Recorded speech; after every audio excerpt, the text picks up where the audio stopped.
Grinch swiping Christmas cheer before the Black Friday madness. So I believe today we had the 13th vote, and we obviously have some moderate, or I would say moderate Democrats that are more realistic, like that aren't playing politics with people's lives. Like John Fetterman, he gave out a statement. Senator John Fetterman from Pennsylvania gave out a statement that he's putting America before party politics. And you also had Manchin, who's from West Virginia, which is odd because this is one of the most Republican states in the country. And he's a Republican in that, a Democrat U.S. senator in that state. So he's like, hey, I got to vote with, what my people want, right?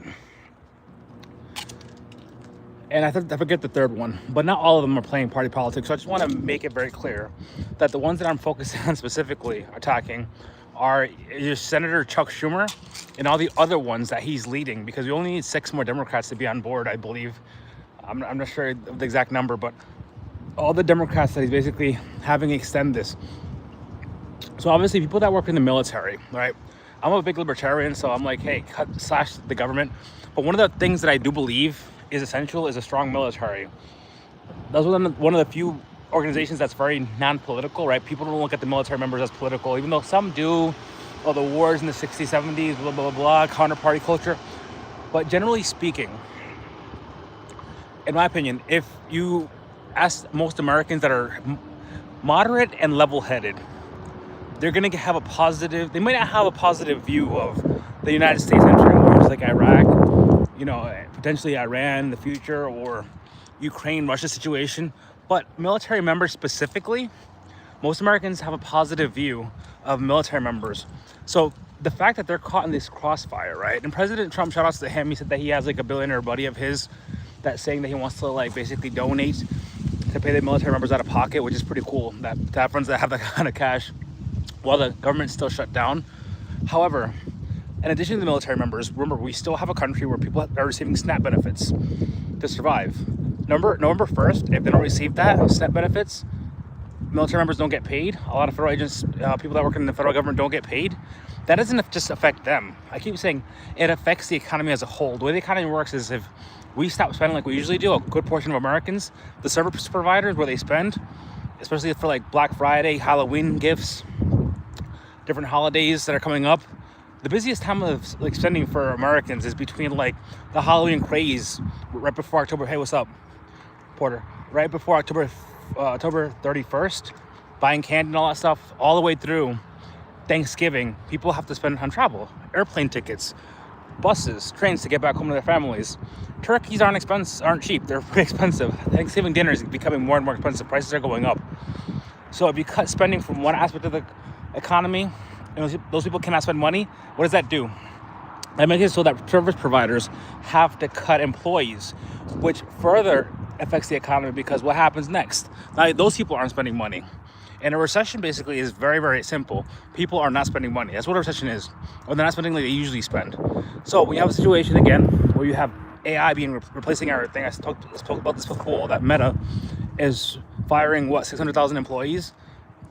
Amazon firing seasonal jobs, replacing them with robots. Well, not firing, replacing them with robots. And you have, in addition to this, the biggest employer in the country, the U.S. federal government, not paying people, or who knows if this goes on. I mean, I highly doubt it, and I don't want it to happen. But if this goes on through, like, the holidays, Halloween, it goes through up to Thanksgiving, Black Friday, we may not have as much spending as we usually have. And this might be a dark, dark, dark, dark place. And it's because the Democrats are Grinches right now. That's what they are. The Grinches that stole Christmas 2025. The Republicans have said, hey, we'll work with you. Just pass this bill so we can get the government funded. We get people paid. The main priority of the Republicans is like, listen, these people need to get paid. They have families. They have bills. They got to go shopping for food. A lot of people don't have savings right now. Or if you know how savings are, once you have savings, once you dig into those savings, they eventually get depleted. Hey, shout out to them if they have 6 months savings, right? A lot of them. However, that's usually good if it's like January through like, I don't know, up until like July 4th or something. It's not really good when you have Christmas coming up in less than 60 days. God damn. Well, Christmas, the 12 days of Christmas bullshit is less 60 days. Thanksgiving is in what, like 45 days from today? Anyway, we cannot let them do this. It's a call to action for people that are listening to this now or are going to listen to it later. First off, don't forget to subscribe, like, and share this video. Second call to action is do what you can do. I'm only one person, and my influence is growing. I always encourage people on Twitter, Mike on Grid, US Blockchain Cap, add Mike on Grid, and add US Blockchain Cap. Hey, what's up, everybody that's coming in? 2, email your US senators, like my senators in New York State, or Senator Gillibrand, which is actually pretty moderate. And then Senator Chuck Schumer, and I sent similar emails. I said, listen, with the help of AI, that's how easy it is. Help me with the subject matter and then the actual body of the emails. Please don't, I'm a concerned citizen of your district, of your state rather, and I don't want people to get hurt because people are playing party politics. I support what you're doing. I support that you care about the American people. And there are reports saying that they actually care about illegal citizens and they want to get them healthcare, and that's the problem. Hey, they can talk about that with Trump and the Republicans after they get the government funded. Get the government funded first. What's up, Rick Rice and Lil Rum? Get the government funded first. Once the government is funded and people are getting paid, then talk, right? Listen, if this all happens like again in January, okay, would I be happy about it? No, I think it's stupid. However, I don't think this is the right time.